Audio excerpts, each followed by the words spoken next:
to a fair tax, which is basically a national sales tax of about 23%. I'm wondering if you were to enact those changes, you're getting away from the progressive tax code to one that I believe would be putting more taxes on middle-income people and lower-income people than they're paying now.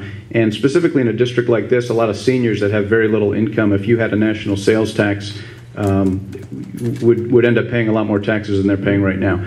Can you elaborate on why you think that's a good idea? Well, first and foremost, I've always said that I'm a proponent of a flat tax. Now, there are people that want to talk about a national sales tax, a fair tax, a consumption tax.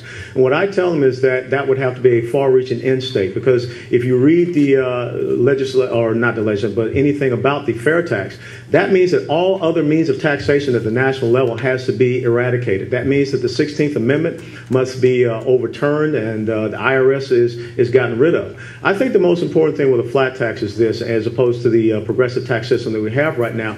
You have 47% of Americans that aren't paying federal income taxes. And I think that's a very dangerous statistic when we are starting to produce two separate classes in the United States of America. People that are actually producing and employing people and, you know, stakeholders in the system, but then we have another group that is not. And so that's why I think that if you have a flat tax that is anywhere personal income tax level 10 to 13%, everyone is a stakeholder in the United States of America. When you look at our corporate business tax rate, as I said earlier, 33 to 35%, I think that if you flatten that out to 16 to 17%, once again, that is causing people to come back here and hire Americans. A flat tax will put more money in the pockets of the American people, and they will also, when you talk about tax cuts, it's been proven in the United States of America that the percentage of revenue as per the GDP increases. But however, one of the things that is happening right now is that we do have a debt commission that is talking about a value-added tax, which really is a national sales tax, and they're talking about a value-added tax that will be on top of all the other taxation that we have in the United States of America. So I do not want to see that happen.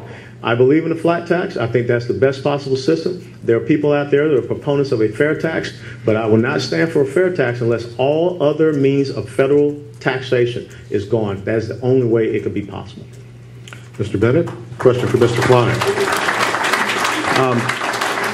I also have a tax policy question for you. You said the Bush tax cuts, you would favor extending them for only 1 year, and you said because of long-term concerns about the debt implications of paying for them. Most of the argument about the Bush tax cuts so far has been about the top 2% of earners and extending their tax cuts, and if you were to extend those, the CBO says that would cost about $700 billion over 10 years. But extending all the tax cuts would be more than $3 billion to extend all of them. If you're concerned about the debt, are you suggesting which people should end up paying more taxes if you only extend the Bush tax cuts for a year? What would happen after that? Who would have to pay more? Well, as I said before, the reason to extend it for 1 year is to at least create some certainty for 1 year while we're going through this big discussion. I think this discussion that's going on about people that are most wealthy or the poorest should pay, I don't agree with that discussion. This notion of over $250,000, I think President Obama is wrong with this. The issue is, what do we have in terms of a tax system that will promote growth? I want to see people invest in this economy. I want to see businesses invest in the economy. You do that by having a tax system that creates the best tax advantages for investing in the economy. If you do that, it'll all work out. Now, I'm not saying it works out in a year. This is a huge debt that has come to us over a long period of time. So the view that I have is have something that promotes low capital gains, low dividend rates, things like that are very important. And then what other things that the business community can tell us? You obviously want to have tax rates that are commensurate with an international economy. We live in an international economy.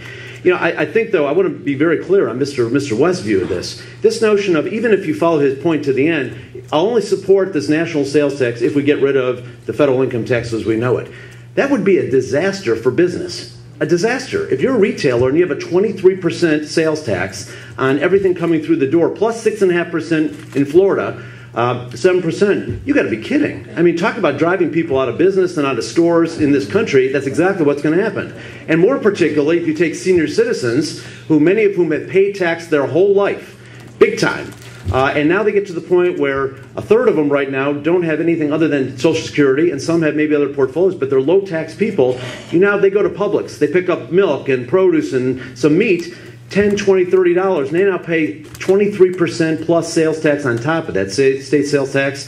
You go to the movie theater, you buy a tank of gas, and there's $7, $8. You're talking about a massive tax increase by Mr. West's idea of this consumption tax. I think it's a huge mistake, and I would stick with our present system, but get it to a point where we're promoting growth and investment. Ms. Durgan?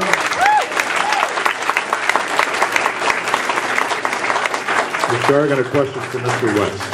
Mr. West, it appears that Venezuelan President Hugo Chavez is going down the path of seeking nuclear power. Yes. Do you have concerns given similar situations we've seen in North Korea and Iran? And what do you think should be done about it?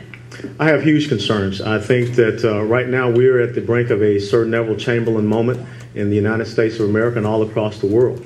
I think that when you look at the fact that there are direct flights from Tehran, Iran, to go into Caracas, Venezuela, but yet we saw, I think about a month ago, there are no passengers flying on those flights. I think that when you look at the fact that we have allowed Iran to get to a situation where they have turned on those reactors, and we just saw Mahmoud Ahmadinejad standing in Lebanon and also making threats toward Israel. There comes a time when you have to make a decision, and I think that that time is now. And if you look at the international situation, the world has become a forest full of wolves, and we cannot be sheep, and we cannot be led by sheep. We're going to have to make some very tough decisions. So I think that there comes a time when compromise, negotiation, and appeasement and talk has to be ended. You know, I spent 43 months in combat zones in the Middle East, and I will tell you one thing. They understand strength and might.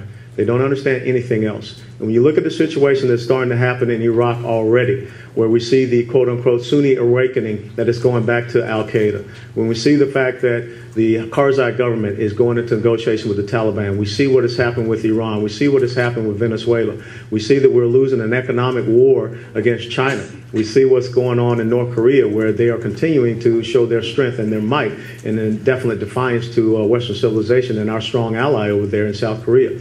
We have to get people in the House of Representatives that understand this international situation. I know that my opponent sits on the House Foreign Relations Committee, but I have to tell you something. There comes a time when sanctions are just not going to be enough. So I believe that the clock is ticking for the future and the legacy, not just of the United States of America, but for many of our allies worldwide, and one of our staunch allies being the State of Israel. Ms. Durgan, question for Mr. Klein. Congressman Klein, I'd like to ask you the same question. Would you like me to repeat it? No, I got it. Okay. Thank you. Well, first of all, I would agree with Mr. West that the issue with Venezuela is a real problem. Representative Connie Mack, many of you may remember him. He's a Republican from the west coast of Florida. He and I have been the most outspoken people in the United States House, bar none, about Chavez and Venezuela and this relationship that has developed, both militarily and otherwise, between Iran and Venezuela. And this is just but one thing that Iran is doing.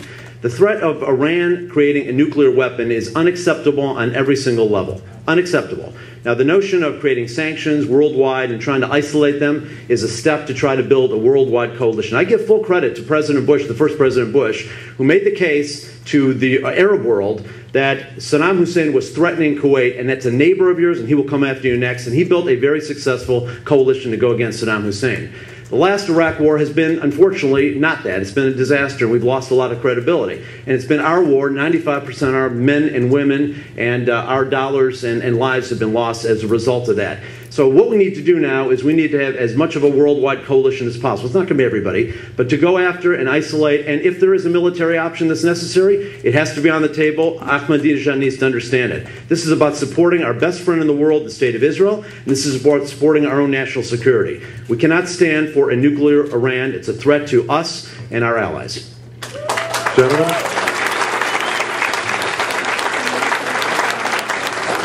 Thank you both, and that concludes the questioning portion today. Now to the final stage of our debate. We're going to hear 3-minute closing statements from the candidates. Mr. Klein, who went second in the opening statement, so he will go first, and then Mr. West will be our final speaker of the day. Mr. Klein, the floor is yours. Thank you, Jim, and thank you to our interviewers, and thank you all for being here today and those watching at home. This is a true moment where we are going to make decisions about moving our country backward, back to what happened the last decade or so, or forward. And my opponent and I just have different views, and you have a very clear choice. I'm a very pragmatic person. I think you heard the answers that I gave today and what I've been talking about. I work with both sides of the aisle. That's just what I do. As I said before, I worked with Governor Bush. I worked with Ileana Ross-Lehtinen on the Medicare bill. She's a very close friend, and we work on the Iran sanctions as well. I worked on the homeowners insurance, and by the way, it is supported.